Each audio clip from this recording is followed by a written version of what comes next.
Deuxième match consécutif pour le Paris FC sur sa pelouse du stade Charletti. Large vainqueur de Chambly 3-0 la semaine dernière, le leader accueillait l'US Boulogne-CO, 7e. Un test important pour l'équipe nordiste relancée par 2 victoires de suite contre Calais en Coupe de France et face à Épinal. Entreprenant, les Boulonnais entament la partie avec des intentions offensives et n'hésitent pas à solliciter Vincent de Marconnet comme sur cette tentative d'Elohim Roland. 37e minute sur ce service de Xavier Mercier, Henrique Bizier a tout le temps nécessaire pour enrouler sa frappe. Poteau rentrant de Marconnet ne peut que constater les dégâts. C'est Boulogne qui prend l'avantage en terre parisienne. 1-0 puis 2-0 pour Boulogne juste avant la pause. Sur cette contre-attaque, Julien Bek vient fixer la défense centrale parisienne avant de glisser astucieusement le ballon à Aliou Dembélé qui conclut l'action avec sang-froid. Surprise à Charletti où Boulogne pourtant peu à l'aise en déplacement mène 2-0 à la pause. Puis stupeur, 3 minutes après le retour des vestiaires, Elohim Roland lance Beg en profondeur. Bonne sortie du gardien parisien mais Roland s'applique et ne manque pas la cible. 3-0 pour les Boulonnais à la 48e minute, le leader est méconnaissable et soulagé même de voir Beg manquer le cadre après cette bonne passe de Bizier. Jour sans pour Paris qui va tout de même parvenir à sauver l'honneur à la 73e minute. Sur ce centre de Louis Bongongui, Richard Socrier effleure le cuir, métier que Roqueta a suivi et trompe jeudi Viviani en 2 temps. C'est la première défaite de la saison pour le PFC à domicile qui conserve son fauteuil de leader. Première victoire pour Boulogne hors de ses bases qui marque les esprits et pointe à 2 longueurs du podium.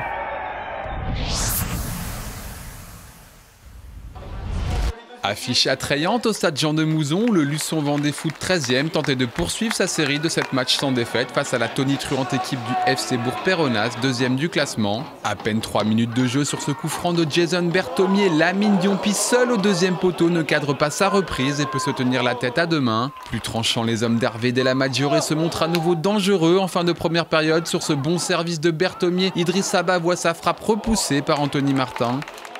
C'est ensuite Luçon qui se met en évidence après ce bon travail de Johan Heyman. La reprise de Salif Cissé est effleurée par Sébastien Calaman, suffisant pour empêcher Luçon de trouver l'ouverture. Sur le corner suivant, pas plus de réussite pour Pierre Germain. Pas de temps mort durant ces 45 premières minutes et le mot de la fin est pour Bourg-Péronnas, mais Diompi après ce bel échange avec Bas ouvre trop son pied. Des occasions mais pas de but à la pause. En seconde période, les Luçonnais montrent plus d'allant. Le coup franc de Cédric Ruot passe tout près de la cage de Calaman. 74e minute, on retrouve le milieu de terrain vendéen qui alerte Thomas Delanoë. Sa remise de la tête au second poteau est idéale pour Johan Heyman qui ouvre la marque pour les locaux. Ce premier but de la saison du milieu offensif luçonnais permet au final à son équipe de signer sa 4e victoire de la saison et de grimper à la 10e place. Fin de série en revanche pour Bourg-Péronnas qui descend au 4e rang. C'est avec l'ambition de se rassurer après 3 défaites consécutives et 9 buts encaissés que le FC Chambly 10e recevait au stade des Marais le Red Star 3e. Un objectif qui prend rapidement une tournure positive pour les Picards. 23e minute, Eduardo Rodrigo trouve Guillaume Henry dans la surface odonienne. Remise parfaite pour Mahamadou Diawara qui trouve ensuite la lucarne de Vincent Planté. Muets lors de ses 2 dernières sorties face à Avranches et Épinal, les Camblisiens retrouvent le chemin des filets grâce à la 5e réalisation de l'attaquant Picard.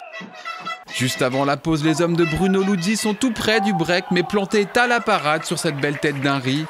Magnifique claquette du gardien odonien face au meilleur buteur camblisien. En seconde période, le Red Star tente de faire son retard. Le centre de Jérôme Ergaud est repris de la tête par Hammer Boisa, mais Thomas Opic sort lui aussi un arrêt de classe. De quoi donner confiance à l'ancien gardien d'Ivry pour son premier match sous ses nouvelles couleurs. 59e minute, Chambly repart à l'attaque. Diawara sert Henry sur l'aile gauche qui s'échappe avant d'offrir un caviar à Maxence Ambrosievic qui enlève trop son tir. Chambly pousse pour se mettre à l'abri. Fabien Radas sur coup franc bute d'abord sur Planté à la 85e. Puis c'est Ibrahima Sangaré 2 minutes plus tard qui manque derrière le cadre sur cette tentative en angle fermé. Dans les arrêts de jeu, dernière chance pour le Red Star sur coup franc. Massiré Kanté dévie pour Kevin Lefebvre qui reprend à bout portant mais superbe sauvetage d'Opic. C'est fini, Chambly met fin avec la manière à sa spirale négative. Les Camblisiens remontent à la 8e place. Le Red Star 5e quitte le podium.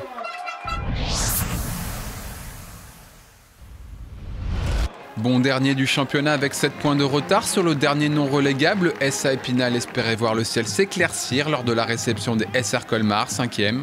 Malgré une première tentative de Laoussine Carbouche, la partie commence mal pour les Vosgiens. 8e minute, corner d'Emmanuel Bourgault pour Colmar. La tête décroisée de Judicaël Crillon au premier poteau ne laisse aucune chance à Olivier Robin. Les Alsaciens ouvrent la marque. Mais Épinal se relance 6 minutes plus tard sur ce long ballon de Pape Diallo. La déviation de Théo Gazagne profite à Carbouche qui tente sa chance et bat Cédric Mensah. Les Vosgiens égalisent à la 14e minute. En confiance, l'ancien milieu de terrain d'Istres fait ensuite admirer toute sa technique et son pied gauche, mais son lob passe au-dessus de la cage du gardien colmarien.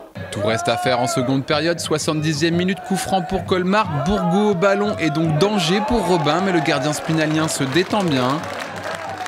À l'entame du dernier quart d'heure, la partie s'emballe. Youssef Touati lance parfaitement les jambes de feu de Kader Hassan, mais Christophe Herrel ne lâche rien et empêche le spinalien de marquer. 76e minute sur ce tir contré d'Hicham Benkaïd, Youssouf Touré hérite du cuir et frappe en force. Le ballon dévié vient se loger dans la lucarne de Robin. Colmar reprend l'avantage et tient bon jusqu'au coup de sifflet final malgré cette dernière tentative d'Hassan Benkajan. Toujours pas de réussite pour la formation vosgienne qui s'incline pour la 3e fois de suite et voit l'opération maintien se compliquer. Colmar retrouve le chemin de la victoire et la 3e marche du podium. 16e et relégable FC Istres retrouvait sa pelouse du Stade Parsemin et le National après son match reporté au Poiré-sur-Vie la semaine dernière.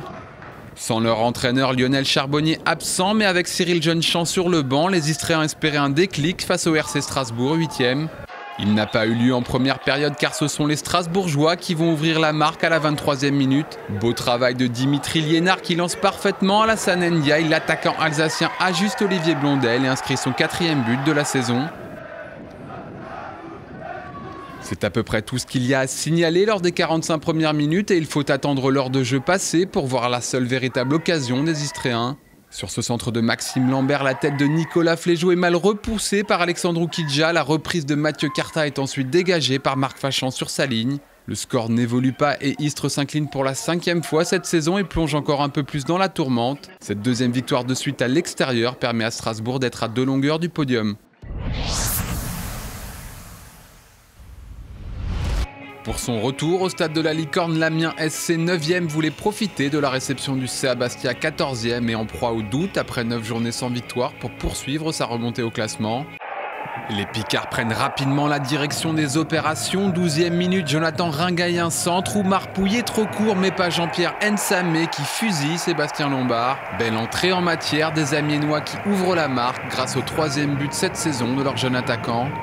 Pas le temps de douter côté Bastia puisque 3 minutes plus tard sur ce centre de Damien Tibéry, Jean-François Grimaldi profite du mauvais dégagement de François Marc pour égaliser.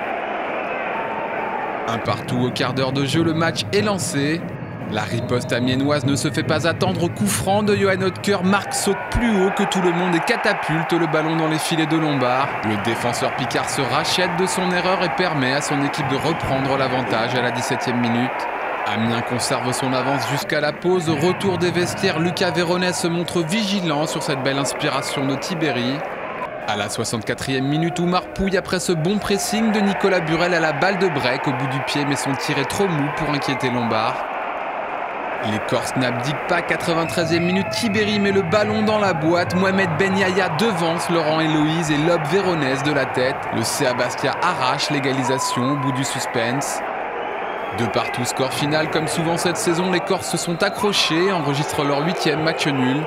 Il reste 14e, les Picards marquent le pas à domicile et glissent au 11e rang.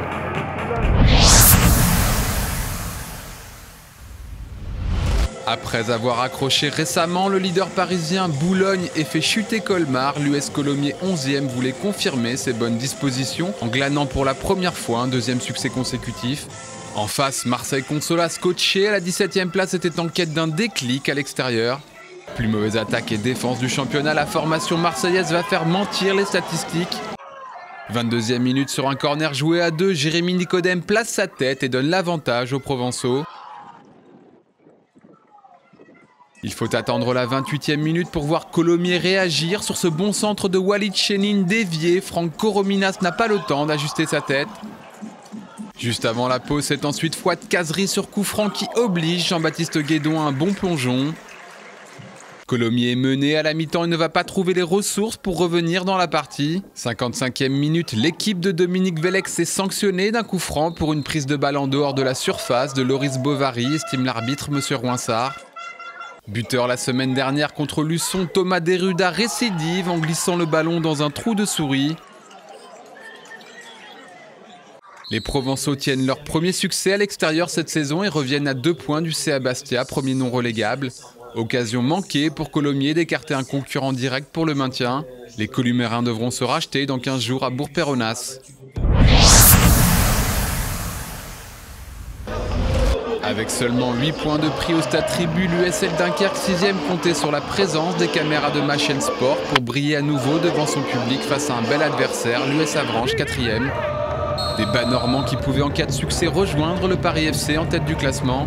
Battus par le Red Star la semaine dernière, les Avranchinais ont rapidement affiché leur envie d'aller de l'avant comme sur cette belle tentative de Rémi Bonenfant. 28e minute, les joueurs de Richard Désiré sont tout près de trouver la faille. Belle transmission de Michael Barreto pour Tony Théo qui voit son tir sauvé sur sa ligne par Christian Selleville. Avant la pause, nouvelle occasion pour Avranches et Théo sur coup franc mais bonne claquette de Florian Verplanck. En début de seconde période, Avranches voit ses efforts récompensés. Superbe travail sur son aile droite de Bonenfant. Crée un laisse-passer le centre en retrait. Kevin Schur lui contrôle et enchaîne un missile dans la lucarne de Verplanck. Avranches ouvre la marque à la 50e minute grâce au 3e but cette saison de l'attaquant avranchinais.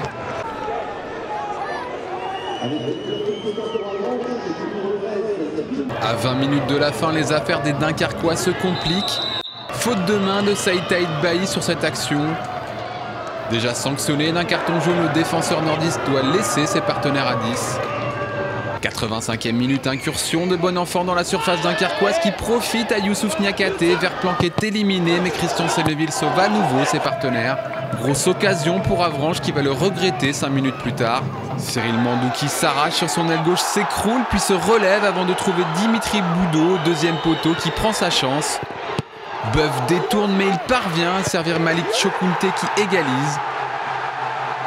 Le stade Tribu explose de joie, score final 1 but partout. Avranches est passé tout près de sa 4e victoire à l'extérieur et doit se contenter de retrouver la 2e place du podium. Dunkerque enchaîne un 3e résultat nul en 4 rencontres et glisse à la 9e place. Au classement, les positions se resserrent en tête. Le Paris FC, malgré sa défaite, reste leader. Avranches et Colmar complètent le podium. Le Red Star est à 3 points du PFC, Boulogne et Strasbourg à 4. Chambly fait son retour dans le top 9. Belle progression de Luçon qui, grâce à sa bonne série, grimpe au 10e rang. Fréjus Saint-Raphaël, qui a vu son match reporté contre le Poiré-sur-Vie, est à une inconfortable 13e place. Le Poiré-sur-Vie, justement, qui compte 2 matchs en retard, Marseille Consola, le FC Istres et Épinal ferment la marche.